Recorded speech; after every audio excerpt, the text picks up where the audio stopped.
हिंगोली जिल्ह्यातील वसमत येथील बहिर्जी स्मारक महाविद्यालयात 2 दिवसीय आंतरराष्ट्रीय चर्चासत्राचे शानदार आयोजन करण्यात आले आहे. भारतीय संविधानाला 75 वर्ष पूर्ण झाल्याच्या निमित्ताने भारतीय लोकशाही पुढील आव्हाने या विषयावर दिग्गज विचारवंत आपले विचार मांडणार आहेत. या आंतरराष्ट्रीय चर्चासत्राचे उद्घाटन 2 जानेवारीला उत्साहात पार पडले. यावेळी संस्थेचे अध्यक्ष जयप्रकाश दांडेगावकर, विद्यापीठाचे कुलगुरू डॉक्टर मोहन चासकर आणि आंतरराष्ट्रीय ख्यातीचे अभ्यासक डॉक्टर श्रीरंजन आवटे यांची प्रमुख उपस्थिती होती. मान्यवरांनी यावेळी भारतीय संविधानाचे महत्त्व आणि सध्याच्या काळात लोकशाही समोर उभी ठाकलेली आव्हाने यावर सविस्तर प्रकाश टाकला. कार्यक्रमाला पंडितराव देशमुख, ॲडव्होकेट मुंजाजीराव जाधव, रामचंद्र बागल यासह अनेक मान्यवरांची उपस्थिती होती. हे चर्चासत्र यशस्वी करण्यासाठी प्राचार्य डॉक्टर M.A.M. जाधव, उपप्राचार्य स्वामी समन्वयक डॉक्टर शारदा कदम आणि सहसमन्वयक प्राध्यापक प्रदीप इंगोले यांच्यासह संयोजन समितीने परिश्रम घेतले. या सोहळ्यासाठी मोठ्या संख्येनं प्राध्यापक आणि नागरिक उपस्थित असून शैक्षणिक वर्तुळात या उपक्रमाचे मोठे कौतुक होत आहे. भारतीय लोकशाही एका निर्णायक वळणावरती सध्या उभी आहे. भारतीय गणराज्य हे संविधानकर्त्यांनी ज्या मूल्यांवरती उभा केलं त्या मूल्यांच्या विसंगत अशा प्रकारचा वर्तन व्यवहार आज दिसत असताना कायदे मंडळ, कार्यकारी मंडळ, न्यायमंडळ आणि माध्यम हे लोकशाहीचे चारही स्तंभ आपली विहित भूमिका पार पाडत नाहीत आणि त्याच्यामुळे भारतीय लोकशाही समोर मोठं संकट निर्माण झालेलं आहे. भारतीय लोकशाहीमधले लोक हे गायब झालेले आहेत. निर्णय प्रक्रियेमध्ये त्यांचा सहभाग नाही, प्रतिनिधित्वामध्ये त्यांचा तुम्हाला प्रतिबिंब दिसत नाही. अशा एका निर्णायक वळणावरती भारतीय लोकशाही आली आहे. हळूहळू ती राजेशाहीकडे किंवा अल्पजनशाहीकडे जाते आहे की काय, हुकुमशाही निर्माण होईल की काय, अशी भीती वाटत असल्यामुळे मला असं वाटतं की शिक्षक, विद्यार्थी, प्राध्यापक, संशोधक या सर्वांनीच भारतीय लोकशाही समोरची आव्हानं समजावून घेऊन आपलं नागरिक म्हणून असलेलं कर्तव्य पार पाडलं पाहिजे, लोकांना जागृत केलं पाहिजे. तरच खऱ्या अर्थानं भारतीय लोकशाही आणि भारतीय संविधान हे वाचू शकेल. स्वामी रामानंद तीर्थ मराठवाडा विद्यापीठ नांदेड आणि हुतात्मा बहिर्जी स्मारक महाविद्यालय वसमत यांच्या वतीने आंतरराष्ट्रीय जी चर्चासत्र या ठिकाणी आयोजित केलेले आहे ते लोकशाही पुढील आव्हाने आणि भारतीय संविधान या मूलभूत विषयाच्या अनुषंगानं आज आपल्या या उद्घाटकीय समारंभाच्या निमित्तानं थायलंडवरून आलेले जे आमचे प्रमुख वक्ते आहेत आदरणीय श्रीरंजन आवटे सर यांनी अतिशय दूरगामी अशा प्रकारचे विचार आणि भारतीय संविधानासमोर उभी राहिलेली जी संकट आहे याच्यावर अत्यंत सुंदर अशा प्रकारचं भाष्य केलेलं आहे. मी महाविद्यालयाच्या वतीनं एक संयोजक या नात्यानं त्यांचे मनपूर्वक आभार मानतो, त्यांना धन्यवाद देतो. बहिर्जी महाविद्यालयामध्ये प्राचार्य मामा जाधव सर व या संस्थेचे अध्यक्ष दांडेगावकर साहेब यांनी एका चांगल्या विषयावरती आंतरराष्ट्रीय परिषद घेतलेली आहे. चॅलेंजेस लोकशाही पुढे काय आहेत, त्याचबरोबर आपलं जे कॉन्स्टिट्यूशन आहे त्याच्यासमोरची आजची चॅलेंजेस काय आहेत, हा एक चांगला विषय घेतलेला आहे. आणि या विषयाची जी जोड त्यांनी दिलेली आहे ती वेगवेगळे रिसोर्स पर्सन बोलून एकत्र या हिंगोली जिल्ह्यातील प्राध्यापकांना बोलवलं आणि आता माझ्या माहितीप्रमाणे 150-200 प्राध्यापक आलेले आहेत.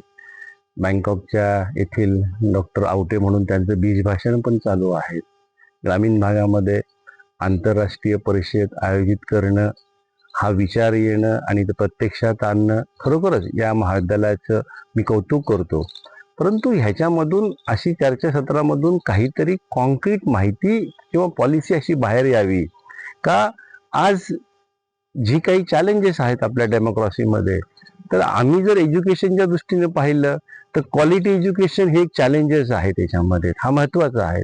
आणि दुसरा त्याचबरोबर विद्यार्थी घटक डोळ्यासमोर ठेवून हे रिस्किलिंग, अपस्किलिंग हे जे काही स्किल द्यायचे, मग ते प्राध्यापकांमध्ये पण आपल्याला रिस्किलिंग, अपस्किलिंग आणि स्किलिंग दिलं गेलं पाहिजे. आणि त्याच्यासाठी हा एज्युकेशन, स्किलिंग आणि एम्प्लॉयमेंट याचं कुठेतरी सांगड घातली पाहिजे. आणि अशा विषयावरती जर चर्चा झाली आणि त्याच्यातनं काहीतरी आलं तर निश्चितपणे फायदा होणार आहे.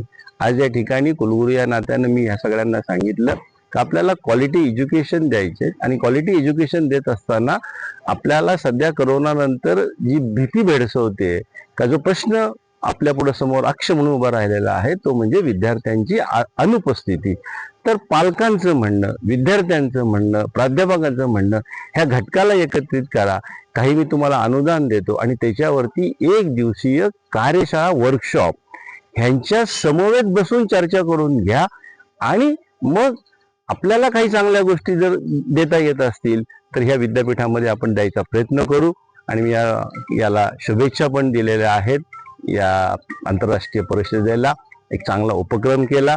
खरोखरच विद्यापीठामध्ये ग्रामीण भागामध्ये ही एक चांगले उपक्रम होतात याचा मला मनापासून आनंद आहे. धन्यवाद. कोणत्या विषयावर हे 2 दिवस आहेत challenges in Indian democracy and Indian constitution या विषयावरती ही आजची कार्यशाळा आंतरराष्ट्रीय या ठिकाणी होत आहे. तर क्वालिटीला तुम्ही फोकस केलाय, प्राध्यापकांनी काय करायला पाहिजे? सर, प्राध्यापक माझे सगळे अतिशय चांगल्या रीतीने काम करत आहेत, पण प्राध्यापकांनी विद्यार्थ्याला काय हवं आहे, इंडस्ट्रीला काय हवं आहे याच्याप्रमाणे आपल्या सिस्टीम मध्ये बदल केले पाहिजेत, आमच्या करिक्युलम मध्ये बदल केले पाहिजेत. आणि हा बदल एकदा करून नाहीयेत तर वर्षाला बदल केले पाहिजेत. 6 महिन्यामध्ये आज टेक्नॉलॉजी इतकी झपाट्याने बदलत आहेत का 6 महिन्यामध्ये नवीन मोबाईल, नवीन टेक्नॉलॉजी प्रत्येक क्षेत्रामध्ये येत आहे डिजिटलायझेशन मध्ये. तर डिजिटलायझेशन युगामध्ये आज AI आलंय. मग याचं ऍप्लिकेशन, आर्टिफिशियल इंटेलिजन्स ऍप्लिकेशन शेतीमध्ये होऊ शकतो का, हेल्थ मध्ये होऊ शकतो का, अजून वॉटर याच्यामध्ये होऊ शकतो का, एन्व्हायरमेंटल मध्ये होऊ शकतो का, कॉमर्स मध्ये होऊ शकतो का, मार्केटिंग मध्ये होऊ शकतो का, याचा प्राध्यापकांनी अभ्यास केला पाहिजे आणि विद्यार्थ्याला अद्ययावत आणि नवीन तंत्रज्ञानाला विद्यार्थ्याची सांगड घातली पाहिजे. तर शिक्षणाचं खाजगीकरण होतंय किंवा नवीन नवीन विद्यापीठं येऊ घातलेली आहेत, पण जरी दुसरी विद्यापीठं तयार झाली, खाजगीकरण झालं तर आपली क्वालिटी आपण एनहान्स करू शकतो ना. माझी क्वालिटी चांगली कशी राहील? उलट याच्यामध्ये कॉम्पिटिशन आली, एक मक्तेदारी राहणार नाहीये. प्रत्येकाला आपल्याला अपडेट राहिलं पाहिजे. मग ती शहरातली संस्था असेल, ग्रामीण भागातली संस्था असेल, हे सगळ्या संस्थांनी आपापल्या क्वालिटी एज्युकेशन मध्ये एनहान्स केलं तर जिथं पाहिजे तिथं विद्यार्थी जाऊन शिकतात. त्याचं उदाहरणच द्यायचं म्हटलं तर लातूर आणि नांदेडला 12वीला आज राज्यात नाही देशातनं ऍडमिशन घेतात. ज्युनियरच्या क्लाससाठीचं एक लातूर पॅटर्न जो फेमस झालेला आहे तसं हायर एज्युकेशन मध्ये पण व्हावं अशी माझी अपेक्षा आहे. प्रतिनिधी नंदू परदेशी, NTV न्यूज मराठी, वसमत, हिंगोली.